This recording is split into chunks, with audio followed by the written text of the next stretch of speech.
TVN 24 news নেটওয়ার্কের নিয়মিত আয়োজন টিভিএন অ্যানালিসিস অনুষ্ঠান থেকে আপনাদের সবাইকে স্বাগত জানাচ্ছি আমি রানা আহমেদ।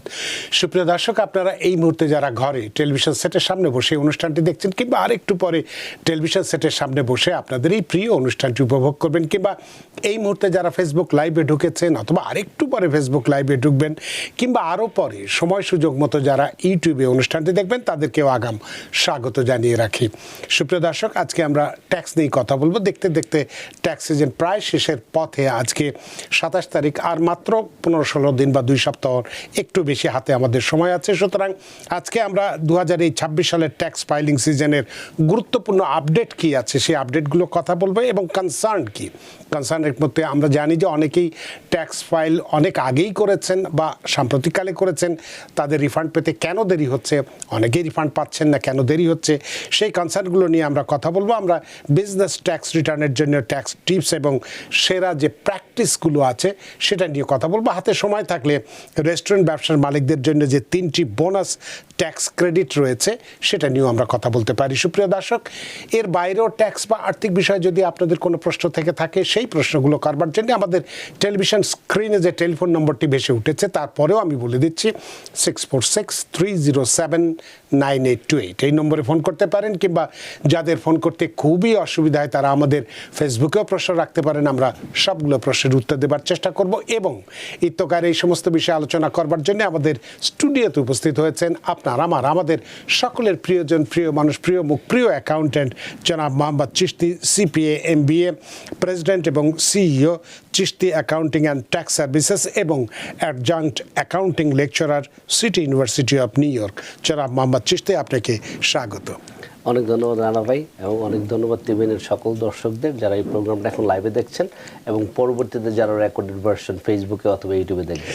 আপনাকে অসংখ্য ধন্যবাদ যে অনেক দিন পরে আপনাকে পেয়েছি। রমজানের কারণে আপনি প্রোগ্রাম করেননি, আমরা খুবই মিস করেছি। তারপরেও এখনও অনেক ব্যস্ততা চলছে, আপনাদের হারভেস্টিং পিরিয়ড এখন খুবই ব্যস্ততা, সেই ব্যস্ততা উপেক্ষা করে আমাদের স্টুডিওতে উপস্থিত হয়েছেন। এবং আজকে এই 2026 সালের ট্যাক্স ফাইলিং সিজনের যে গুরুত্বপূর্ণ অনেকগুলো আপডেট আছে, কনসার্ন আছে, অনেকেই আমরা ট্যাক্স ফাইল করেছি কিন্তু ঠিকমতো রিফান্ড পাচ্ছি না, অনেক জটিলতা নাকি দেখা দিচ্ছে ইত্যাদি ইত্যাদি, সেই বিষয়গুলো আপনার কাছে প্রথমেই জানতে চাইবো যে এই 2026 সালের ট্যাক্স ফাইলিং সিজনের সবচেয়ে গুরুত্বপূর্ণ আপডেটগুলো কি আছে এই বিষয়টি যদি একটু বলেন, এবং এই ট্যাক্স রিফান্ড পেতে কেন এত দেরি হচ্ছে তার প্রধান কারণগুলো কি।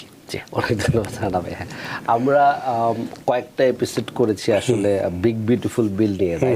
আমরা কিন্তু বলেছিলাম যে এবছর সবচেয়ে বেশি রিফান্ড আসবে, বাট জটিলতাও বাড়বে, রাইট? তো জটিলতাটা আসলে বাড়ছে, কারণ বিভিন্ন কারণে জটিলতাটা বাড়ছে আমরা জানি।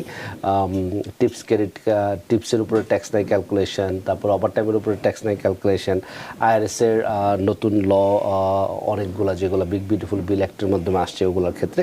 যাই হোক, আমরা একটু ট্যাক্স সিজনের কিছু আপডেট দিই, রাইট? আমরা IRS আসলে প্রতি সপ্তাহে একটা স্ট্যাটিস্টিক্স রিলিজ করে যে কম্পারিজন আপনার লাস্ট ইয়ারের সাথে এই বছরের ট্যাক্স ফাইলিং সিজনের কত রিফান্ড ওরা প্রসেস করলো, কত টাকা প্রসেস করলো, কি অবস্থা, এটা নিয়ে আর কি। তো আমরা যদি দেখি যে 2025 সালের থেকে 2026 সালের যে রিফান্ড রিসিভড করছে IRS, সেখানে কিন্তু অ্যামাউন্টটা কমছে অলমোস্ট 1%-এর মতো। তো আমরা দেখি 79 মিলিয়নের মতো রিফান্ডের মধ্যে ওরা আপনার এখানে কমছে প্রায় 1 মিলিয়নের মতো রিফান্ড ওরা পায়নি, মানে অলমোস্ট 10% ওরা রিফান্ড রিসিভ কম করছে, রাইট? IRS-এর প্রসেসিংয়ের ক্ষেত্রেও কিন্তু আরেকটু বড় ডিলে, রাইট? IRS প্রসেস করছে আরও কম, right? 1.1% less than comparing last year. তো এখানে যদি আরেকটা গুরুত্বপূর্ণ জিনিস দেখি, নাম্বার অফ রিফান্ডস, যেটা আমরা বলতেছিলাম যে রিফান্ড ইনক্রিজ হবে।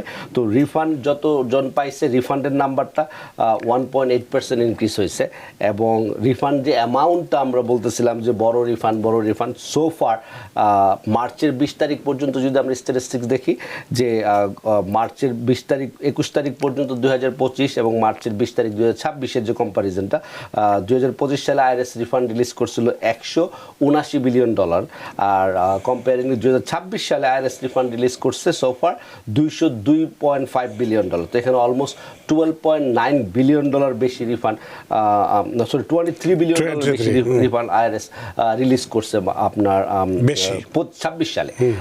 এই অ্যামাউন্টটা প্রায় 12.9% ইনক্রিজ হয়েছে কম্পেয়ারিং লাস্ট ইয়ার। তো রিফান্ড অ্যামাউন্ট যেটা আমরা বলতেছিলাম যে অলমোস্ট $1,000 বাড়বে, সোফার যে স্ট্যাটিস্টিক্স আমরা দেখতেছি এখানে দেখা যাচ্ছে যে কাপল অফ $100 মানে $300-400 মতো অ্যাভারেজ রিফান্ড বাড়ছে দেখা যাচ্ছে। বাট এটার কারণ হচ্ছে যে অনেকেই এখন পর্যন্ত ট্যাক্স ফাইল করে নাই। আমরা যদি দেখি যে অন অ্যাভারেজ প্রতি বছর কিন্তু 160 মিলিয়নের মতো মানুষজন ট্যাক্স ফাইল করে, যদিও ট্যাক্স ফাইলের সিজন অলমোস্ট শেষের দিকে। এখন আজকে হচ্ছে মার্চের 27 তারিখ, এপ্রিলের 15 তারিখ হচ্ছে ইন্ডিভিজুয়াল ট্যাক্স ফাইলের ডিউ ডেডলাইন, কিন্তু অর্ধেকের বেশি মানুষ এখনও ট্যাক্স ফাইল করে নাই। সো আমরা যদি ট্রু কম্পারিজনটা এখনও করা যাবে না। তবে রিফান্ড অ্যামাউন্ট সোফার যে রিফান্ডগুলো আইআরএস রিলিজ করছে সেখানে দেখা যাচ্ছে যে মোর দেন 10% ইনক্রিজ হয়েছে, রাইট। আর ডাইরেক্ট ডিপোজিট অ্যামাউন্ট যদি আমরা দেখি, ডাইরেক্ট ডিপোজিট অ্যামাউন্ট আপনার 15%-এর মতো ইনক্রিজ হয়েছে যেটা দেখা যাচ্ছে। আর ডাইরেক্ট ডিপোজিট রিফান্ড অ্যামাউন্ট যদি আমরা দেখি সেখানে আপনার 8.4% ইনক্রিজ হয়েছে। ওভারঅল আমরা যে জিনিসটা দেখতেছি যে ট্যাক্স ফাইলের ক্ষেত্রে যেটা বলতেছিলেন রিফান্ড ইনক্রিজ, হ্যাঁ অনেকের ক্ষেত্রে রিফান্ড ইনক্রিজ হচ্ছে বেসড অন আমরা অনেকেই জানি ওভারটাইমের উপরে ট্যাক্স নাই, যেটা এমপ্লয়ার অলরেডি উইথহেল্ড করছে। আপনার চাইল্ড ট্যাক্স ক্রেডিট বেড়েছে ডেফিনেটলি। তারপর আবার সল্ট ট্যাক্সের কিছু ডিডাকশন আছে ওগুলোর জন্য। তবে জটিলতার মধ্যে মেইন যে কনসার্নটা আমরা দেখতেছি এবছর আইআরএস রিফান্ড রিলিজ করতেছে ডিলে করে অনেকটা, তো কম্পেয়ারিংলি প্রিভিয়াস ইয়ারগুলোর সাথে। তো এখন হয়তো অনেকে আর্গু করতে পারে ভাই আমি তো আমার আইআরএস এর রিফান্ড 1 সপ্তাহ পেয়ে গেলাম বা 2 সপ্তাহে পেয়ে গেলাম। তো আমরা যেটা টিভিএনে যে কথাগুলো আমরা বলি it's on average overall situation. Specific example হয়তো এরকম হতে পারে আপনি হয়তো গত বছরের থেকে 2 দিন আগে রিফান্ড পাইছেন এই বছর, but on average IRS refund delay হচ্ছে। এর পিছনে মেইন কারণ যেটা আমরা দেখতেছি যে ডেফিনেটলি আপনার গত বছর আইআরএস আপনার গভর্নমেন্ট শাটডাউনের জন্য বেশ অনেকটা সময় পর্যন্ত আইআরএস বন্ধ ছিল, এবং লাস্ট যে কারেন্ট অ্যাডমিনিস্ট্রেশন আমরা বলি বাইডেন অ্যাডমিনিস্ট্রেশন যাওয়ার পরে, ট্রাম্প আসার পরে কিন্তু আইআরএসের স্টাফ শর্টেজ, অনেক স্টাফ ফায়ার হয়েছে, লেড অফ হয়েছে, রাইট। তো এখানে আপনার আইআরএসের যে ক্যাপাসিটি ওটার অনুযায়ী আইআরএসের এনাফ এমপ্লয়ি নাই, এবং যখন গভর্নমেন্ট শাটডাউন ছিল তখন কিন্তু আপনার আইআরএসের মাত্র 1/3 অথবা তার কম আইআরএস রান করতেছিল। এখন যেই মেইন প্রবলেমটা আমরা দেখি যে ট্যাক্স ফাইলের ক্ষেত্রে বা আইআরএস সাথে যোগাযোগ করার ক্ষেত্রে ফোন কেউ পিক করবে না 2-3 ঘন্টা, ঠিক আছে। হ্যাঁ, কাপল অফ সিচুয়েশনে আমি লাস্ট মান্থে আইআরএসের সাথে রিচ আউট করার চেষ্টা করি, যেখানে যে 1-2 বার হয়তো ওরা বলতেছে যে it will take on average 25 minutes, but I was on hold for more than an hour or more than 2 hour, right. তো সেক্ষেত্রে we just had to hang up or find different way to do it. And আরেকটা যেই problem আমি দেখতেছি যে কোনো যেই document আপনারা আইআরএসকে মেল করে পাঠাইছেন অথবা ফ্যাক্স করে পাঠাইছেন, রাইট। তো অনেক ক্লায়েন্ট আমাদের কাছে আসছে যাদেরকে আমরা দেখছি যারা এস কর্পোরেশনও কনভার্ট করছে। তো এস কর্পোরেশনও কনভার্ট করার যে সিস্টেমটা সেখানে হচ্ছে আপনি আইআরএসকে একটা ফর্ম আপনি মেল করে অথবা ফ্যাক্স করে পাঠাইতে হয়। তো ওই মেলটা আইআরএস প্রসেসই করে নাই অথবা পায় নাই, অথবা পাইলেও হয়তো আইআরএসের জটিলতা মানে স্টাফ শর্টেজের জন্য ওরা প্রসেস করতে পারে না। তো এই প্রবলেমগুলোর কারণে আপনি এস কর্পোরেশনের ট্যাক্স ফাইল করছেন গত বছর, প্রথম বছর হিসেবে আইআরএস এস কর্পোরেশন অ্যাকসেপ্ট করে নিছে, বাট এই বছর আপনি ট্যাক্স ফাইল করতে এসে দেখেন যে আপনার কর্পোরেশন তো এস কর্পোরেশন না, এটা সি কর্পোরেশন, অথবা আপনার একটা এলএলসি ছিল, এটা কনভার্সনটা হয় নাই কারণ আইআরএস আপনার ডকুমেন্টগুলো প্রপারলি প্রসেস করে নাই। তো এবং যাদের মনে করেন child earn income tax credit ছিল, এডিশনাল চাইল্ড ট্যাক্স ক্রেডিট ছিল, তাদের ক্ষেত্রেও কিন্তু আপনার রিফান্ডটা অনেকটা দেরি করে আসছে। কারণ আমরা জানি যে জানুয়ারি থেকে আমরা ট্যাক্স ফাইল করা শুরু করছি, রাইট। আপনার 26 তারিখ থেকে মার্চের মার্চের ফার্স্ট উইকে অনেকে হয়তো ট্যাক্স ফাইল করছে আপনার জানুয়ারির লাস্ট উইকে, তারা রিফান্ড পাইছে মার্চের ফার্স্ট উইকের দিকে। তো this become little bit of complicated for lot of আপনার যারা ট্যাক্স ফাইলার আছে আর কি। এবছর আর্লি যারা ট্যাক্স ফাইল করে আমরা জানি অনেকেই কিন্তু যারা আর্লি ট্যাক্স ফাইল করে তাদের আনইনকাম ট্যাক্স ক্রেডিট থাকে, এডিশনাল চাইল্ড ট্যাক্স ক্রেডিট থাকে।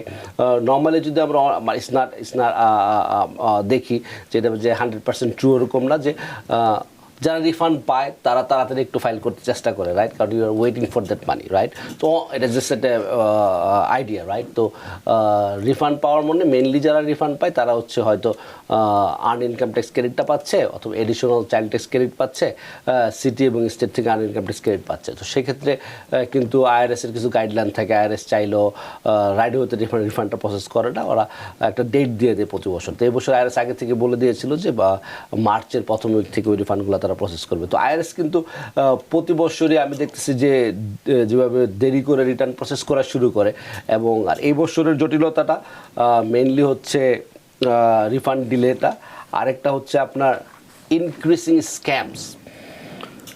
অনেক tax message, Facebook post, phone call, ঠিক আছে, যে আপনার রিফান্ড, এবং আমার ক্লায়েন্টরা কনফিউজ হয়ে যাবে। আমি রিফান্ড ফাইল করে আসলাম গত সপ্তাহে, আইআরএস আমাকে বলতেছে আমার রিফান্ডটা নাকি প্রসেস করতে পারতেছে না, এই তো অনেকে রিফান্ড পেয়ে গেছে যে টেক্সট পাচ্ছে বা ইমেল পাচ্ছে বা মেসেঞ্জার তারা একটা মেসেজ পাচ্ছে। তো বি কেয়ারফুল অন দ্যাট।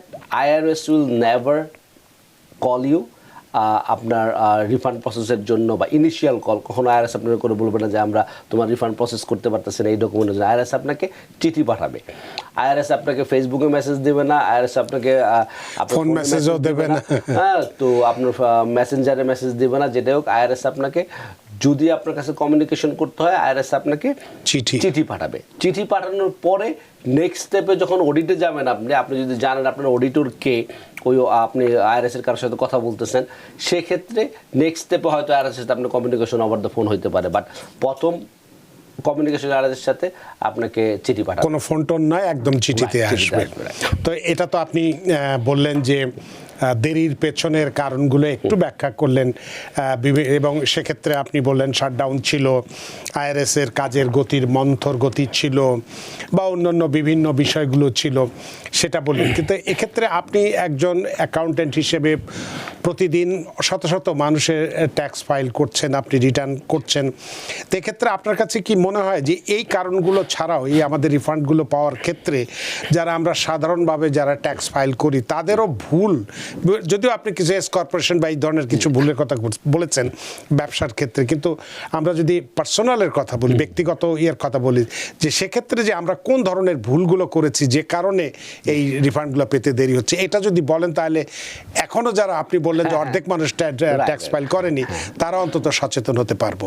জি হ্যাঁ রানা ভাই, এটা কিন্তু আসলে বোথ ওয়েতে, যেহেতু আইআরএস অলরেডি প্রসেসিং ডিলে আছে আমরা জানি, তো আমরা যদি সেক্ষেত্রে ক্লায়েন্ট হিসেবে আমরাও যদি আমরা ডকুমেন্টেশন সবগুলো ছাড়া ইনকমপ্লিট রিটার্ন ফাইলগুলো তো আরও ডিলে হবে, রাইট।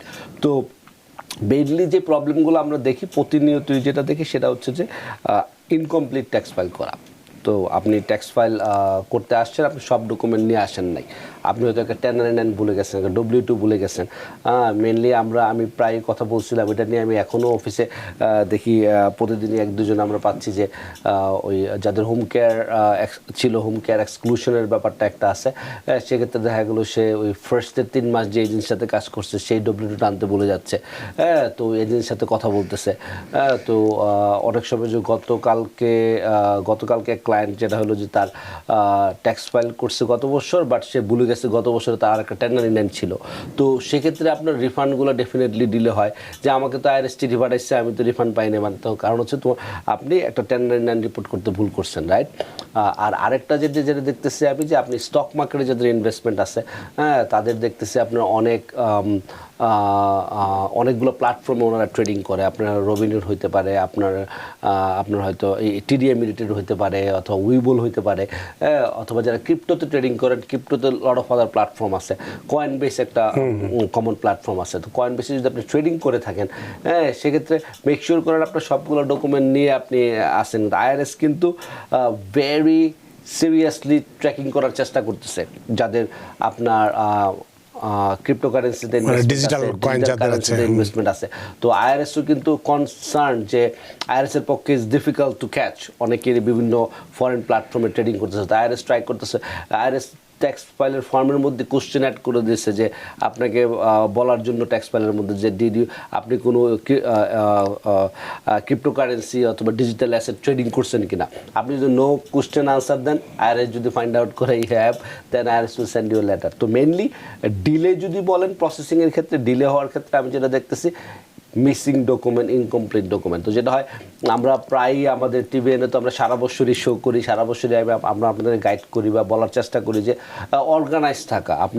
আপনি কয়টা জায়গায় কাজ করছেন আপনি জানেন, অ্যাজ এন অ্যাকাউন্টেন্ট আমি জানবো না। আপনি আমার কাছে আসছেন ট্যাক্স ফাইল করার জন্য একদিন, অনেক আমাদের ক্লায়েন্ট আছে যাদের সাথে আমাদের বছরে একদিন দেখা হয়, একদিন কথা হয়, রাইট? তো এখন আপনি এক বছরে আপনি হয়তো 5টা জায়গায় জব করতে পারেন অথবা জব চেঞ্জ করতে পারেন, সেটা তো আমাদের জানা কোনোভাবে সম্ভব না, রাইট? কিন্তু আমরা হয়তো আপনার জিজ্ঞেস করতে পারি যে আপনার অন্য আর কোনো W2 আছে, আপনার আর অন্য কোনো কি ইনকাম আছে, আর আপনার অন্য কোনো টেন্ডার আছে। তো আমরা আরেকটা জিনিস দেখতে পারি যে গত বছর কী কী ছিল। ধরুন গত বছর আপনি 2টা W2 ছিল 2টা কোম্পানি থেকে, আমি আপনার বলতে পারি যে এই কোম্পানি থেকে আপনার কত বছর ছিল, এই বছর কি W2 আছে, এই কোম্পানি থেকে ছিল এই বছর আছে। আমরা প্রায় যে সে হয়তো 4টা W2 তার টোটাল বা 5টা W2 সে একটা ভুলে গেছে। তো আমরা যদি লাস্ট ইয়ারের ফাইল দেখি যে আপনার তো এই কোম্পানি থেকে XYZ কোম্পানি থেকে W2, ও এই বছর এটা তো আনতে ভুলে গেছি। তো they will call their house, they will call their spouse অথবা আপনার কম্পিউটারে ট্রাই করে ডাউনলোড করার জন্য। তো আরেকটা জিনিস অনেকেই ভুলে যাচ্ছেন, আমরা অনেকবার বলেছি যে আপনাদের ট্যাক্স ফাইল করতে যাওয়ার সময় এই বছর অ্যাটলিস্ট আপনি লাস্ট পে স্ট্যাপটা আপনি নিয়ে যাবেন, কারণ last pay step over time থাকলে আমরা যাদেরই W2-তে কাজ করতেছে দেখতেছি, আমরা কোশ্চেনিয়ার আমরা ম্যান্ডেটরি যে ঠিক আছে আপনার কি ওভার টাইম ছিল কিনা। আপনার টিপস থাকলে আমরা বলতে পারি অনেক ক্ষেত্রে, কারণ টিপস থাকলে আপনার W2 লাইন 7-এ শো করে আপনি যে টিপস অ্যামাউন্টটা কত, কিন্তু অনেক ক্ষেত্রে এমপ্লয়াররাও ভুল করে রিপোর্টিংয়ের ক্ষেত্রে। তো আপনার তখন তো টোটাল অ্যামাউন্টটা তারা বক্স 1, 2, 3-এর মধ্যে দিয়ে দিচ্ছে। সেক্ষেত্রে কিন্তু আপনি যদি না বলেন যে ঠিক আছে, অনেক সময় হয়তো আমরা একটা W2 থেকে বুঝি যে এটা একটা রেস্টুরেন্ট, হ্যাঁ, বাট একটা হোটেল যেখানে আপনি টিপস পান, কিন্তু অনেক কোম্পানির নাম এরকমভাবে দেওয়া যায় W2 দেখে আমরা বলতে পারবো না। তো আমরা জিজ্ঞেস করি যে আপনাকে টিপস ছিল, ওভার টাইম ছিল, তাহলে আপনি মেক শিওর করেন যে আপনি যা বলেন যে হ্যাঁ আপনার টিপস ছিল এবং টিপস অ্যামাউন্টটা কত ছিল সেটা আপনি ফাইন্ড আউট করতে হবে। আইদার আপনার লাস্ট পে স্টাফ অথবা আপনার এমপ্লয়ার থেকে একটা স্টেটমেন্ট নিয়ে আসতে হবে। তো আমরা যারা সিটিতে জব করে, আমাদের ক্লায়েন্ট যারা নিউ ইয়র্ক সিটিতে জব করে, তাদেরকে দেখলাম যে ওদের HR থেকে একটা স্টেটমেন্ট আলাদা প্রিন্ট আউট করে দিছে, আলাদা দিছে যে তোমার সারা বছরের W2-তে তোমার এত টাকা হচ্ছে ওভার টাইম, যাতে ইজিলি সে ট্যাক্স ফাইলটা করতে পারে। অনেক ধন্যবাদ এই বিষয়টা পরিষ্কার করার জন্য যে কেন আমাদের ট্যাক্স রিফান্ডটা পাইতে দেরি হচ্ছে। তো এক্ষেত্রে আপনার কাছে আরেকটা বিষয় জানতে চাইছি, যারা আমরা এই ট্যাক্স আমরা যে এই যে 4 মাস ধরে আমরা ট্যাক্স ফাইল করে থাকি, শুধু যে যারা আমরা এখানকার নাগরিক বা সিটিজেন বা অনেক দিন ধরে যারা আমরা গ্রিন কার্ড নিয়ে আছি, পার্মানেন্ট রেসিডেন্স হিসেবে আছি, তাই নয়, নতুন যারা ধরুন ইমিগ্রেন্ট হয়ে আসছে বা নতুন যারা রেসিডেন্টস আছে বা রেসিডেন্সি নিয়ে আসছে, তাদেরও ফাইলিংয়ের ক্ষেত্রে, কারণ ট্যাক্স বিষয়টা খুবই জটিল একটা বিষয়, একটা চ্যালেঞ্জের মতো মনে হয়।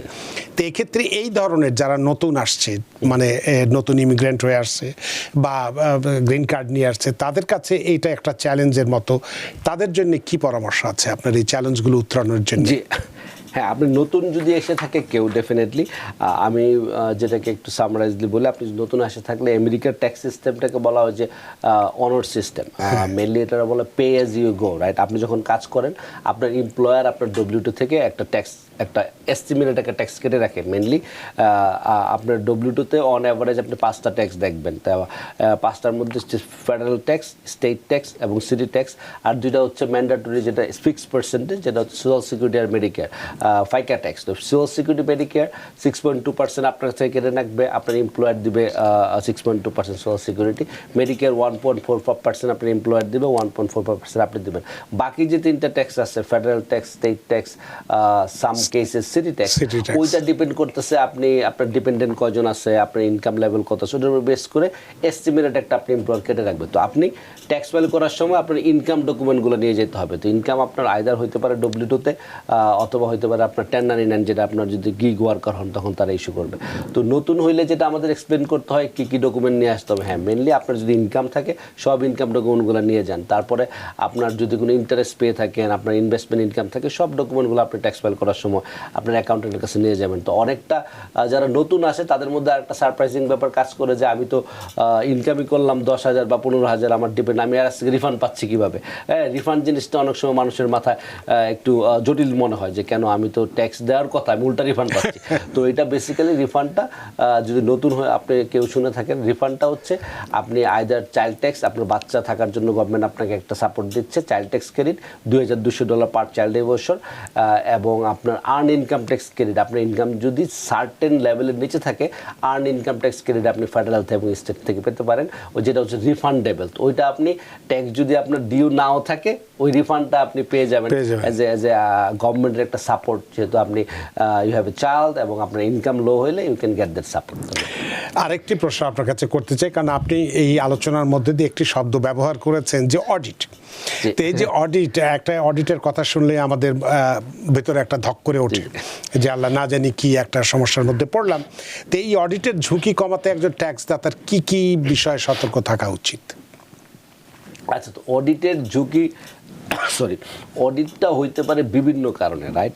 অডিটও বিভিন্ন ধরনের আছে। তো এগুলো আমি ভেরি ডিটেল কনভারসেশন। তো অডিটের ঝুঁকি কমাইতে মেনলি আপনি যেটা করতে হবে, আপনি যেই প্রথমত আপনি মিসিং ডকুমেন্ট থাকলে আপনাকে আরএস চিঠি পাঠাবে। সিম্পল অডিট, আরএস বলবে যে আমাদের রেকর্ড অনুসারে তোমার ইনকাম 100,000, তুমি দেখাইছো 90,000, 10,000 টাকার ট্যাক্স দেওয়া নেই। সিম্পল থিং, আপনি 10,000 টাকার ট্যাক্স দিয়ে দেবেন, অথবা ওই W2টা এনে আপনি অ্যামেন্ডেড ট্যাক্স ফাইল করে দেবেন, ইউ আর ডান।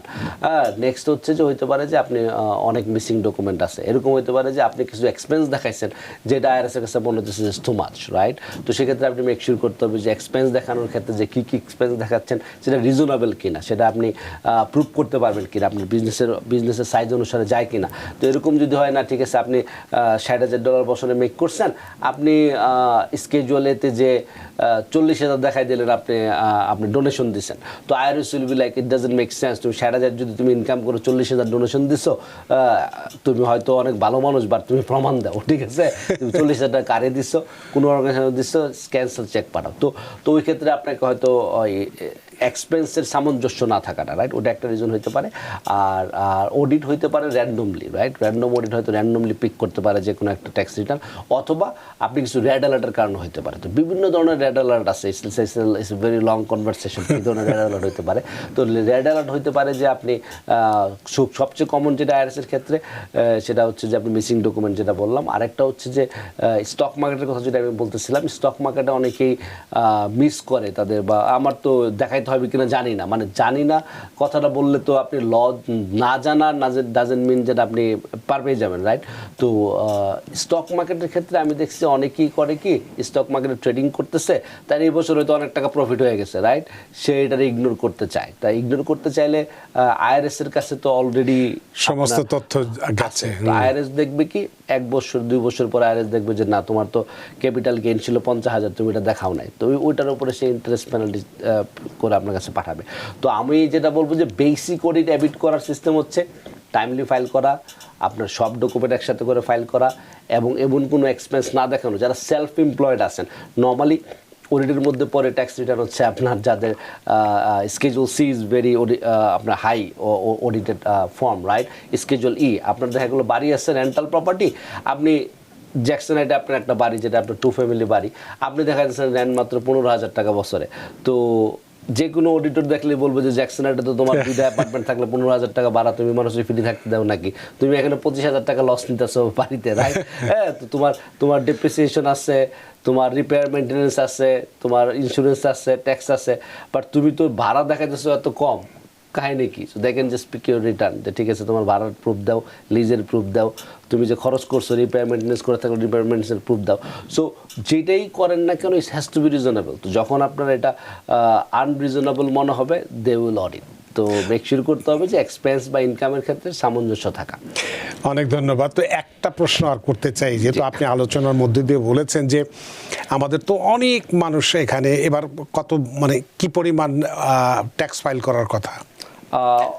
প্রায় on average 160 million plus, 160 million plus, তার মানে অর্ধেক করেনি আপনি যেটা বলতে, তার মানে 80,000-এর করেছে। তো এখন একটা মানে 3 মাস ধরে এই পরিমাণ মাত্র করেছে, আর এখন মাত্র 15 দিন বা 16 দিন আছে হাতে, তাতে এই অর্ধেক পরিমাণ মানুষকে করতে হবে। তো যারা করেনি, এখনো পর্যন্ত করেনি, এই ট্যাক্স ফাইল করেনি, তাদের জন্য আপনার জরুরি কি পরামর্শ আছে? হ্যাঁ, জরুরি পরামর্শ এরকম যে সবাই একদিনে আপনার অ্যাকাউন্টেন্ট অফিসে চলে যায় নাকি না, সো যেটা আমাদের হয় যে ভাই আজকেই আসতে হবে, আজকেই আমার অ্যাপয়েন্টমেন্ট লাগবে, বাট নো দিস, আপনি একটা প্ল্যান করেন, প্ল্যান করে প্রপারলি যাওয়াটা হচ্ছে ইম্পর্টেন্ট। তো এখানে আরেকটু জিনিস বলে রাখি আমি জানা ভাই, যে 100 যদি এখানে 70-80 মিলিয়ন মানুষ ট্যাক্স ফাইল না করে থাকে, সবাই যে এই 15 দিনের মধ্যে ফাইল করবে জিনিসটা এরকম না। অনেকেই মেজরিটি পার্সেন্ট এর মধ্যে হয়তো তারা এক্সটেনশন ফাইল করবে। তো এক্সটেনশন আপনি রেডি না থাকলে আপনি অলওয়েজ এক্সটেনশন ফাইল করতে পারেন। এক্সটেনশনটা আপনি করবেন, আপনি যদি ইন্ডিভিজুয়াল ট্যাক্স রিটার্ন হয় আপনি অক্টোবরের 15 তারিখ পর্যন্ত 6 মাস অটোমেটিক এক্সটেনশন পেয়ে যাবেন। আর যদি বিজনেস ট্যাক্স রিটার্ন হয়, আপনার সি কর্পোরেশন হয়, সেম আপনি অক্টোবরের 15 তারিখ পর্যন্ত। S corporation LLC extension file করার ডেডলাইন অলরেডি শেষ, মার্চের 15 তারিখে ছিল। আপনারা ফাইল না করে থাকলে আপনারা তাড়াতাড়ি, যদি মিস করে থাকেন তাড়াতাড়ি ফাইল করতে। এখানে আরেকটা ব্যাপার হচ্ছে কি, আমরা অনেকেই বিজনেস ওপেন করি, আমরা বিজনেস করি, কিন্তু আমরা ভুলে যাই যে আপনার ডেডলাইনটা কবে, স্যার। তো এবং এখানে মাত্র 4টা type of business mainly commonly আছে, যেটা হচ্ছে আপনার এলএলসি সিঙ্গেল মেম্বার হইলে আপনার ডেডলাইন হচ্ছে এপ্রিলের 15 তারিখে, সি কর্পোরেশনের ডেডলাইন এপ্রিলের 15 তারিখে, ইন্ডিভিজুয়াল ট্যাক্স রিটার্নের ডেডলাইন এপ্রিলের 15 তারিখে, আর এস কর্পোরেশন এলএলসি পার্টনারশিপ হইলে ডেডলাইন হচ্ছে মার্চের 15 তারিখে। তো এই দুইটা জিনিস মনে রাখতে হবে, কারণ আপনার ট্যাক্স ফাইল আপনি করতে হবে অ্যাজ অ্যান অ্যাকাউন্টেন্ট। আমাদের কাছে যখন একটা ফাইল থাকে আমরা রিচ আউট করি যে ঠিক আছে, যে আপনার ট্যাক্স ফাইলের ডেডলাইন মেক শিওর করেন, আপনি ফাইল করেন, অথবা ফাইল না করতে পারলে file for an extension, pay the outstanding balance, file for an extension. তো আমরা যেটা করি যে এখন এরকম হতে পারে যে আমার হয়তো আপনি অন্য কোথাও একটা ট্যাব বিজনেস ওপেন করছেন, বা আমাদের কাছে একটা বিজনেস নতুন ওপেন করছেন। তো ওপেন করার পরে কিন্তু আমরা আপনাকে নক করবো না, আপনি আমার কাছে আসতে পারেন, না আসতে পারেন, আপনি আমার কাছে আসছেন বিজনেস ফাইল একটা ওপেন করার জন্য। তো সেক্ষেত্রে আপনার জানা উচিত যে কবে আপনার ডেডলাইনটা, রাইট? আপনি যখন আইআরএস থেকে ইআইএন লেটারটা নিচ্ছেন, ইআইএন নাম্বারটা, ওই ইআইএন লেটারের মাঝখানে দেখবেন দেওয়া আছে আপনার ট্যাক্স ফাইলের ডেডলাইন কবে, কত তারিখে। সি কর্পোরেশন হলে বলা আছে এপ্রিলের 15 তারিখে। আপনি যদি ফিসকাল ইয়ার চুজ করে থাকেন সেটাও বলা আছে। ফিসকাল ইয়ার বলতে আপনি আমরা তো বললাম ক্যালেন্ডার ইয়ার ট্যাক্স ফাইলের কথা, কিছু কিছু বিজনেসের ক্ষেত্রে আপনি চাইলে আপনার ইয়ার এন্ডিংটা চুজ করতে পারেন। হ্যাঁ, আপনি যদি আইআরএসকে বলেন যে না আমার ইয়ার এন্ডিং ডিসেম্বর না করে আমি মার্চে করতে চাই, হ্যাঁ, তখন আপনার এপ্রিল মে 2 মাস 2.5 মাস পরে আপনাকে জুনের ডিউরেট হবে। সি কর্পোরেশন হলে 3 মাস 3.5 মাস পরে আপনার ডিউরেট হবে। তো সেক্ষেত্রে আপনি আপনার বিজনেসের ডেডলাইনটা আপনি মনে রাখতে হবে, এবং আপনি ডকুমেন্টেশনগুলো গুছায়া যেতে হবে ট্যাক্স ফাইল করার জন্য। এবং যারা এখনও ফাইল করেন নাই, আমি বলবো যে মেক শিওর করেন আপনি সব ডকুমেন্ট গুছায়া আপনার অ্যাকাউন্টেন্টের কাছে যান, এবং যেহেতু লাস্ট মোমেন্ট মেক শিওর করেন একটা অ্যাপয়েন্টমেন্ট নিয়ে যান। হ্যাঁ, এবং আমার অফিসে আমি অলওয়েজ মেক শিওর করি, বা আমি চাই যে অ্যাপয়েন্টমেন্ট নিয়ে আসুক, আমি চাই না কেউ এসে ঘন্টার পর ঘন্টা অফিসে বসে থাকুক, রাইট?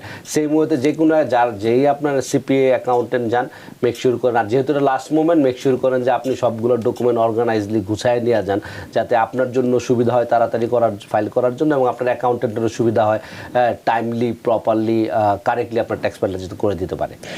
অনেক ধন্যবাদ। সুপ্রিয় দর্শক, এতক্ষণ আমরা আলোচনা করলাম 2026 সালের ট্যাক্স ফাইলিং সিজনের গুরুত্বপূর্ণ আপডেট এবং কনসার্নগুলো নিয়ে আমরা কথা বলেছি কেন আমাদের রিফান্ড পেতে দেরি হচ্ছে, সেক্ষেত্রে আমাদের ব্যক্তিগত ভুলগুলোও অনেক লোক করে থাকে, কারণ আমরা সবাই তো আর ট্যাক্স পেপার বা অ্যাকাউন্ট্যান্টের কাছে যাই না, আমরা ঘরে বসে নিজেরাও নিজেকে করে থাকি অনেক কিছুই। সুতরাং সেক্ষেত্রে যে ভুলগুলো হতে পারে সেগুলোর কথাও আমরা উল্লেখ করেছি, এবং সবচেয়ে বড় কথা যে প্রায় 80 মিলিয়ন মানুষ এখনও আমরা ট্যাক্স ফাইল করিনি, তাদের জরুরি ভিত্তিতে করা উচিত। যদি না করতে পারি সে সুযোগও রয়ে গেছে এক্সটেনশন নেওয়া, সেটাও আমরা নিয়ে রাখতে পারি যদি ডকুমেন্টগুলো আমাদের প্রপার ডকুমেন্টগুলো আমাদের হাতে না আসে।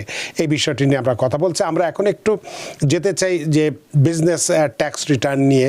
এক্ষেত্রে এই বিজনেস ট্যাক্স রিটার্নের ক্ষেত্রে কি ধরনের টিপস রয়েছে, বা সেরা অনুশীলন যেটা রয়েছে, বা প্র্যাকটিস কীগুলো রয়ে গেছে, সেই প্র্যাকটিসগুলো সম্পর্কে যদি আপনি একটু ব্যাখ্যা করেন। জি, অনেক ধন্যবাদ রানা ভাই। হ্যাঁ, তো বিজনেস ট্যাক্স রিটার্নের ক্ষেত্রে আমাদের সেম ওয়েতে আপনি বিজনেস যদি একটা থেকে থাকে, যেটা আমি একটু আগে অলরেডি টাচ দিলাম, যে আপনি বিজনেসের টাইপটা আপনি মনে রাখতে হবে বিজনেসের টাইপটা কি। আপনি একটা বিজনেস ওপেন করেছেন, এই সিওর বিজনেস, আপনার জানতে হবে যে বিজনেসের টাইপটা কী আছে, C corp, S corp, LLC, partnership. তো এটা আপনি মনে রাখতে হবে যাতে আপনি প্রপারলি জানেন যে কখন আপনার ট্যাক্স ফাইলের ডিউ ডেট বা ডেডলাইন, রাইট? তো বেসিক যে ইসেনশিয়াল টিপসগুলো আমি বলবো যে সেপারেট ফাইন্যান্সেস রাখা, রাইট? মেনলি আমরা করি কি, বিজনেস, ছোট বিজনেস হইলে আপনি বিজনেসের এক্সপেন্স, আপনার এক্সপেন্স একসাথে করে ফেলে। আমি গাড়ির পেমেন্ট বিজনেস থেকে দেই, বাড়ির পেমেন্ট পার্সোনাল থেকে দেই, আবার একটা জিনিস কিনতে গেলে আমি পার্সোনাল ক্রেডিট কার্ড দিয়ে কিনে ফেলি। সেক্ষেত্রে আপনার প্রপার অ্যাকাউন্টেবিলিটি না থাকলে ট্যাক্স ফাইল করতে আসার সময় যে আপনার খরচ কত, আপনার ইনকাম স্টেটমেন্ট আপনি একটা জেনারেট করতে হবে। বেসিক্যালি আপনার আয় আর ব্যয়ের একটা রেকর্ড, রাইট? তো আয় যত, আয় থেকে ব্যয় বাদ দিলে আপনার প্রফিট আসতেছে, ওই প্রফিটটার মধ্যে আপনি ট্যাক্স দেবেন, বা লস হইলে লসটা আপনি দেখাবেন এত টাকা লস হয়েছে। তো আপনি যদি বিজনেসের অ্যাকাউন্ট থেকে পার্সোনাল খরচ করেন, পার্সোনাল অ্যাকাউন্ট থেকে বিজনেসের খরচ করেন, তখন কিন্তু ডিফারেন্সিয়েট করাটা ডিফিকাল্ট হয়ে যায়। এবং এটা কিন্তু শুধু যে ডিফিকাল্ট এটা কিন্তু IRS এর ক্ষেত্রে it's a very no situation. It's আপনি you can't commingle your personal asset with business asset, right? Next হচ্ছে রেকর্ড অর্গানাইজ রাখা, রাইট? মেক শিওর করেন যে আপনার রিসিট রাখা, ব্যাংক স্টেটমেন্টগুলো রাখা, মাইলেজ লক টক রাখা, ইনভয়েস রাখা, যাতে এগুলো আপনি কতদিন রাখবেন, 3 থেকে 7 বছর পর্যন্ত ডকুমেন্ট আপনি রাখবেন, যাতে আপনার IRS যদি চেয়ে পাঠায় আপনার কাছে ডকুমেন্টে আপনি প্রুভ করতে পারেন। তো যেটা বললাম যে ডেডলাইনের ব্যাপারটা মেক শিওর করেন, ডেডলাইনটা শুধুমাত্র LLC পার্টনারশিপ এবং এস কর্পোরেশনের ডেডলাইন মার্চের 15 তারিখে, এক্সটেনশন ফাইল করলে সেপ্টেম্বরের 15 তারিখে, 6 মাস পর আপনি দিবেন। আর সি কর্পোরেশন আর আপনার যদি হয়, আপনার যদি সিঙ্গেল মেম্বার LLC হয়, সেটা আপনার পার্সোনাল ট্যাক্স রিটার্নের সাথে এপ্রিল 15 তারিখে। আর হচ্ছে ডিডাকশন নেওয়ার ক্ষেত্রে আমরা বলি যে অল ডিডাকশন নেবেন, ম্যাক্সিমাম ডিডাকশন নেবেন, কিন্তু মেক শিওর করতে হবে যে ওই ডিডাকশনগুলো আপনার রিজনেবল, রাইট? এবং আপনি এক্সপেন্স করে থাকলে, আপনার কাছে রেকর্ড থাকলে অলওয়েজ সব ডিডাকশন আপনি নিতে পারেন। তো আপনার বিজনেসের সাইজ অনুসারে, আপনি যদি একটা বিজনেস ওপেন করেন, আপনার হয়তো একটা বুককিপার বা অ্যাকাউন্টেন্ট দরকার লাগতে পারে, নাও লাগতে পারে। এখন আপনার যদি একদম ছোট বিজনেস হয়, আপনি সেলফ এমপ্লয়েড হন, আপনার একদম অল্প ট্রানজ্যাকশন থাকে, সেক্ষেত্রে হয়তো আপনি আপনার নিজেই হয়তো ডকুমেন্টগুলো রাখতে পারেন। আর যদি বিজনেস যদি বড় হয় আপনার, তখন আপনি মেক শিওর করবেন যেগুলো প্রপার অ্যাকাউন্টেন্টের কাছে যাওয়া, একটা CPA এর কাছে যাওয়া, যাতে আপনার প্রপারলি আপনার বুকসটা তারা মেনটেন করতে পারে। বুক কিপিংটা রাখাটা খুবই ইম্পর্টেন্ট। কিন্তু বছর শেষে আইসা যে বলবে যে ভাই আমার একটা প্রফিট অ্যান্ড লস বানাই দেন আপনার বিজনেসের জন্য, আমি লোন নিতে চাই, এটা করতে সেটা করতে পারি। প্রফিট অ্যান্ড লস তো I cannot just make it within a second, right? আপনার সারা বছরের ব্যাংক স্টেটমেন্ট, কত টাকা ট্রানজ্যাকশন হয়েছে, আপনার ক্যাটাগরিজগুলো লাগবে, কোন ক্যাটাগরিতে এক্সপেন্স করছেন, আপনার খরচ এবং ব্যয়ের হিসাবগুলো, we can't just make it like a within a second, right? তো এই জন্য আপনার যদি একটা প্রপার বুক কিপিং থাকে, প্রপার অ্যাকাউন্টিং রেকর্ড থাকে, সেটা আপনার যে কোনো সময় আপনার জন্য কাজে লাগতে পারে। তো ওইটা আপনি ইজিলি রাইট ওয়েতে মেক করতে পারছেন। এখন কিন্তু নাও ডিস ইজ ভেরি ইজি।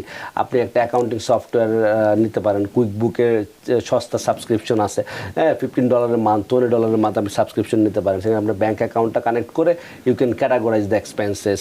অথবা আপনি যদি নিজে না বুঝেন অ্যাকাউন্টিং, আপনার দ্য এক্সপেন্স লায়াবিলিটি ক্যাটাগরাইজেশনটা, আপনি একটা অ্যাকাউন্টেন্টের কাছে যেতে পারেন। So it's not gonna be that expensive. But প্রবলেমটা হচ্ছে যে আমরা একটা বিজনেস খুলি, বিজনেস খোলার পরে যে বিজনেসের রেকর্ড কিপিংয়ের যে একটা ইম্পর্টেন্স, সেটা ভুলে যাই, ঠিক আছে? রেকর্ড কিপিং বা tax filing properly bookkeeping করার ইম্পোর্টেন্সটা ভুলে যায়। আপনি current bill, gas bill, insurance, এমপ্লয়ির খরচ সব দেওয়ার জন্য রেডি আছি, কিন্তু আমি এই যে রেকর্ড কিপিংয়ের জিনিসটা ভুলে যাই। আপনার বিজনেসের রেকর্ড যদি প্রপার না থাকে, বিজনেসের ফাইন্যান্সের প্রপার না থাকে, এই বিজনেস খুব দূর আগানো সম্ভব না, ঠিক আছে? এটা মনে রাখেন মাথায়। নেক্সট হচ্ছে এমপ্লয়ি ট্যাক্সেসগুলো আপনি হ্যান্ডেল করতে হবে প্রপারলি, রাইট? এমপ্লয়ি ট্যাক্সেস যেটা হচ্ছে যে আপনার বছর শেষে আপনি W2 দিতে হবে, বছর শেষে আপনি টেনারিজেন দিতে হবে। আপনার কাছে কেউ কাজ করে থাকলে, তারা যদি আপনি $600 বেশি পে করে থাকেন, বাইলো তাকে আপনি জানুয়ারির 31 তারিখের মধ্যে টেনারিজেনের একটা মেল করতে হবে, রাইট? তারপরে কেউ যদি আপনার এখানে W2 কাজ করে থাকে, আপনার দায়িত্ব হচ্ছে, কারণ আপনি আপনার এমপ্লয়ের কাছ থেকে সোশ্যাল সিকিউরিটি ট্যাক্স উইথহোল্ড করছেন, মেডিকেয়ার ট্যাক্স উইথহোল্ড করছেন, আপনি স্টেট সিটি ফেডারেল ট্যাক্স উইথহোল্ড করছেন, ওইগুলো আপনি কোয়ার্টারলি ফাইল করছেন গভর্নমেন্টের কাছে। এখন আপনার দায়িত্ব বছর শেষে তাদেরকে W2 দেওয়া। তো আমরা যেটা ফেস করি, ছোটো কোনো একটা কোম্পানি বন্ধ হয়ে গেছে, ওই মালিকেরও খুঁজে পাচ্ছে না, কোম্পানিরও খুঁজে পাচ্ছে না যে ভদ্রলোক কাজ করছে, IRS এর কাছে হয়তো রেকর্ড আছে যে তার W2 পাঠাইছে, বাট তাদেরকে W2 দিচ্ছে না। সেক্ষেত্রে কিন্তু একটা জটিলতা তৈরি হয়। তো আমি বলবো কেউ যদি W2 মিসিং থাকে, স্টেটে যোগাযোগ করে আপনি W2 ইনফরমেশন দিতে পারেন।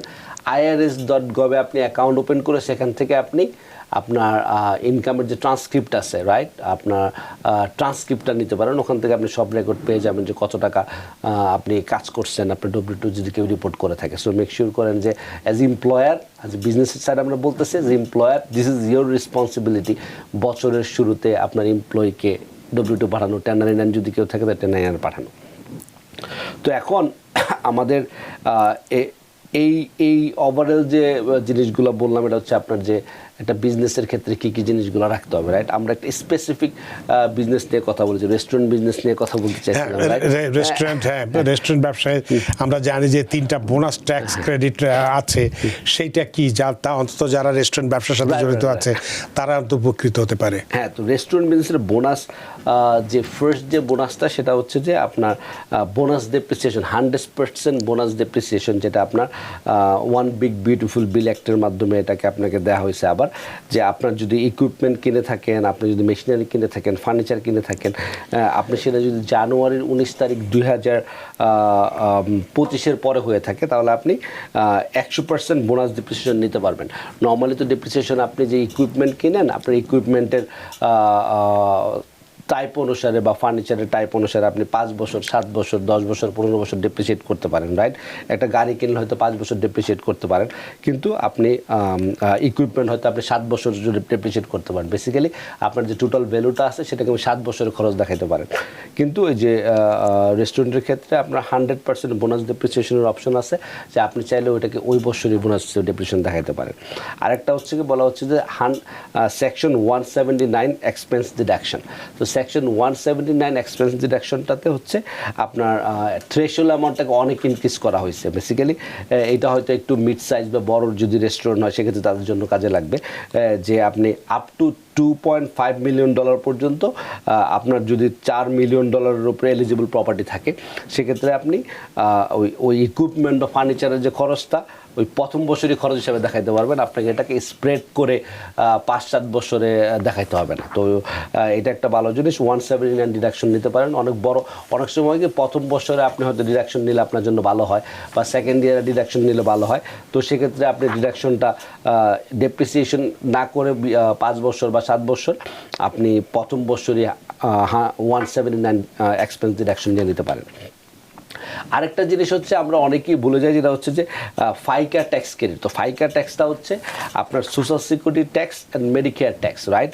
তো যেটা বলতেছিলাম আমি একটু আগে রানা কথার প্রসঙ্গে, যে আপনার সোশ্যাল সিকিউরিটি ট্যাক্স আপনি দিচ্ছেন 6.2%, আপনার এমপ্লয় দিচ্ছে 6.2%, এমপ্লয়ার দিচ্ছে 6.2%, মেডিকেয়ার ট্যাক্স দিচ্ছে এমপ্লয়ার 1.45%, এমপ্লয় 1.45%। তো এখন আপনার যদি রেস্টুরেন্ট হয় যেখানে আপনার এমপ্লয়িরা টিপস আর্ন করে, ক্রেডিট কার্ডের মাধ্যমে টিপস আর্ন করে, তো ওই টিপসটা যখন আপনি এমপ্লয়িকে পে করেন, সেক্ষেত্রে কিন্তু আপনি সোশ্যাল সিকিউরিটি মেডিকেল ট্যাক্স দিচ্ছেন এমপ্লয়ার পোর্শন 7.65%। তো এই 7.65% যে টিপসটা আপনি দিচ্ছেন এমপ্লয়ীদের জন্য, বছর শেষে আপনি যখন আপনার পার্সোনাল ট্যাক্স ফাইল করবেন, ওখানে কিন্তু আপনি ওই ক্রেডিটটা নিতে পারবেন, ডলার ফর ডলার ক্রেডিট নিতে পারবেন। সো বেসিক্যালি আমি যদি এক্সাম্পল দিয়ে, ধরেন আপনার একটা রেস্টুরেন্ট আছে যেখানে আপনি হয়তো 20-30 জন এমপ্লয়ি আছে, যে মোটামুটি মিড সাইজ রেস্টুরেন্ট হলে, সেখানে আপনি যদি ক্রেডিট কার্ড টিপস পে করে মানে এমপ্লয়িরা কালেক্ট পেয়ে থাকে, সেটা ক্ষেত্রে আপনি যদি 10,000 টাকা যদি আপনি ফিকা ট্যাক্স দিয়ে থাকেন, ওই 10,000 টাকায় কিন্তু আপনি আপনার পার্সোনাল ট্যাক্স রিটার্নে ক্রেডিট হিসেবে পেয়ে যাবেন। তো every industry is little different. তো আপনার এটার জন্য রিকোয়ারমেন্ট হচ্ছে ইউ মাস্ট হ্যাভ এমপ্লয়ি যে রেগুলার আর রিসিভ টিপস, এবং আপনার টিপসটা কিন্তু আপনি রিপোর্ট করা লাগবে W2-র মধ্যে, রাইট, এবং আপনাদের পে স্ট্যাম্পের মধ্যে রিপোর্ট করা লাগবে। ক্যাশ টিপ যদি রিপোর্ট না করে তাহলে আপনি পাবেন না, W2-র মধ্যে রিপোর্ট করা লাগবে। বেসিক্যালি আপনার এমপ্লয়ি যখন ইনকাম করতেছে, আপনি অ্যাজ এমপ্লয়ার আপনি তাদের জন্য social security medical tips pay করতেছেন। তো গভর্নমেন্ট বলতেছে যেহেতু আপনি এটা এডিশনালি পে করতেছেন টিপসের জন্য, সে সেটা আপনাকে ক্রেডিট হিসেবে আপনার পার্সোনাল ট্যাক্স রিটার্নে দিয়ে দিচ্ছে। তো এটা কিন্তু যাদের বড় রেস্টুরেন্ট আছে, ইট গোনা বি হিউজ বেনিফিট। তো অনেকে এটা মিস করে যায়। রেস্টুরেন্ট, স্পেশালি রেস্টুরেন্ট ইন্ডাস্ট্রির ক্ষেত্রে এটা খুবই কাজে লাগে যে আপনার টিপ অ্যামাউন্টটা মোটামুটি আপনার 10-15 জন এমপ্লয়ি থাকলে আপনার ক্রেডিট কার্ড টিপস যেটা আপনি আপনার ফিকা ট্যাক্সটা দিচ্ছেন ইজিলি কয়েক হাজার ডলার হয়ে যায়। তো এটা আপনার ডলার ফর ডলার ক্রেডিট পেয়ে যাবেন। আপনার ওনার যদি 2 জন থাকে 2 জনের কাছে স্প্লিট হয়ে যাবে, 4 জন থাকলে 4 জনের কাছে স্প্লিট হয়ে যাবে, ওখানে আপনি এটা ক্রেডিটটা নিয়ে নিতে পারবেন। তারপর আরেকটা হচ্ছে যে আপনার যেটা হচ্ছে ওয়ার্ক অপরচুনিটি ট্যাক্স ক্রেডিট, যেটা আপনি পেতে পারেন, যেটা হচ্ছে আপনি যদি কাউকে হায়ার করেন, যদি এরকম হয় যে যারা আপনার ব্যাডম্যান হায়ার করতেছেন, সেক্ষেত্রে আপনাকে ওয়ার্ক অপরচুনিটি দেওয়ার জন্য আপনাকে ক্রেডিটটা পেতে পারেন। এবং এরকম ব্যাডম্যান এবং যাদের আপনার অ্যাসিস্ট্যান্স লাগে, আপনি যদি কারো হায়ার করেন, যদি স্পেশাল নিড কেউ থেকে থাকে, সেক্ষেত্রে কিন্তু আপনি একটা ক্রেডিট পেতে পারেন, সেটা ওয়ার্ক অপরচুনিটি ট্যাক্স ক্রেডিট বলে ওটাকে আর কি। আর আরেকটা জিনিস হচ্ছে যে রেস্টুরেন্টের কথা যেহেতু বলতেছিলাম, রেস্টুরেন্টের মধ্যে এরকম হতে পারে যে আপনার R&D tax credit, right, for menu development. তো আপনি এরকম হতে পারে যে আপনি একটা মেনু বা রেসিপি ডিজাইন করতেছেন, আপনি মেনু ডিজাইন করতেছেন, রেসিপি ডিজাইন করতেছেন, আপনি কিন্তু ওখানে চাইলে রিসার্চ অ্যান্ড ডেভেলপমেন্টের জন্য যে খরচগুলো করতেছেন ওগুলো কিন্তু আপনি দেখাইতে পারবেন যে ঠিক আছে মেনু ডেভেলপমেন্ট করতে গেলে দেখা গেলো আপনি হয়তো আপনার বিজনেসের একটা গ্লুটেন ফ্রি অপশন থাকতে চান, ওটার জন্য আপনি রিসার্চ করতেছেন, আপনি একটা মেনু ডেভেলপমেন্ট করবেন, রেসিপি ডেভেলপমেন্ট করবেন, ওই খরচগুলো কিন্তু আপনার ডিডাক্টেবল, যেহেতু আপনি বিজনেস বিল্ড করার জন্য করতেছেন। বাট মেক শিওর করতে হবে যে এটা যাতে রিজনেবল হয় এবং এটা যাতে আপনি প্রুভ করতে পারেন। এখন আপনি একটা রেস্টুরেন্ট আপনার হয়তো 5,000 টাকা আপনার প্রফিট হইলো, ওখানে আপনি 50,000 টাকা দিয়ে দিলেন একটা মেনু ডেভেলপ করার জন্য, দিস নট গোনা ওয়ার্ক। হ্যাঁ, কিন্তু এখন আপনারা আমাদের কাছে চিস্তি ভাই টিভি এনে যে খায় বলেন খরচ দেখানো যায়, এক্সপেন্স দেখানো যায়, আমার এক্সপেন্স কই, আমার রিফান্ড কই, বাট আমরা যে কথাগুলো বলি জেনারেল, এটা হয়তো অনেকের জন্য কাজে লাগবে, অনেকের জন্য লাগবে না। হ্যাঁ, সবার জন্য তো একই নিয়ম না, কিন্তু আপনার জন্য যেটা এলিজিবল আপনি সেটা আপনি পাবেন, আরেকজনের জন্য যে এলিজিবল যেটা সেটা পাবে। অনেক ধন্যবাদ জনাব মোহাম্মদ চিশতি বিষয়টা খুব বিস্তারিতভাবে ব্যাখ্যা করার জন্য। আমাদের হাতে সময় নেই, সময় না থাকলে হয়তো আরও অনেক প্রশ্নই করা যেত, সময়ের দৈর্ঘ্যে বাধা, সময়ের সীমানা টপকানো কঠিন, তাই অনুষ্ঠানও শেষ করতে হচ্ছে। আপনি অনেক দিন পরে এসেছেন এবং খুব চমৎকার বিষয় নিয়ে আজকে কথা বলেছেন। আপনার এই আলোচনার মধ্যে দিয়ে সত্যি আমরা ঋদ্ধ এবং প্রাণিত। অনেক ধন্যবাদ জানা ভাই, এবং দর্শকরা যারা এতক্ষণ দেখলেন সবাই ভালো থাকবেন, সুস্থ থাকবেন। আপনাকে আবারও ধন্যবাদ। সুপ্রিয় দর্শক, আজকে আমরা মোটামুটি গুরুত্বপূর্ণ তিনটি বিষয় নিয়ে আমরা কথা বলেছি। 26 সালের ট্যাক্স ফাইলিং সিজনের গুরুত্বপূর্ণ আপডেট কি এবং কনসার্ন কীগুলো ছিল, কেন আমাদের রিফান্ড পেতে দেরি হচ্ছে সেটি আমরা ব্যাখ্যা করেছি, এবং ছোট ব্যবসা বা ব্যবসায়ীদের ক্ষেত্রে ট্যাক্স রিটার্নের জন্য ট্যাক্স টিপস এবং প্র্যাকটিসটা কী হওয়া উচিত সেটা নিয়ে আমরা কথা বলেছি, এবং রেস্টুরেন্ট ব্যবসার সাথে যারা জড়িত আছেন, মালিক যারা আছেন, তাদের জন্য অনেকগুলো টিপস, বোনাস বা যেটাকে আমরা ট্যাক্স ক্রেডিট আছে সেটি নিয়েও আমরা কথা বলেছি। আশা করি আজকের অনুষ্ঠান আপনাদের যথেষ্ট ভালো লেগেছে। সুপ্রিয় দর্শক, যে যেখানেই থাকুন, ভালো থাকুন, সুস্থ থাকুন, নিরাপদে থাকুন। TVN 24 নিউজ নেটওয়ার্কের সাথেই শুভরাত্রি। TVN 24 টেলিভিশন দেখতে আজই কল করুন 7187776556। লগ ইন করুন www.totalcablebd.com। নিউ ইয়র্ক থেকে সম্প্রচারিত TVN 24 টেলিভিশন বিশ্বজুড়ে বাঙালির কণ্ঠস্বর।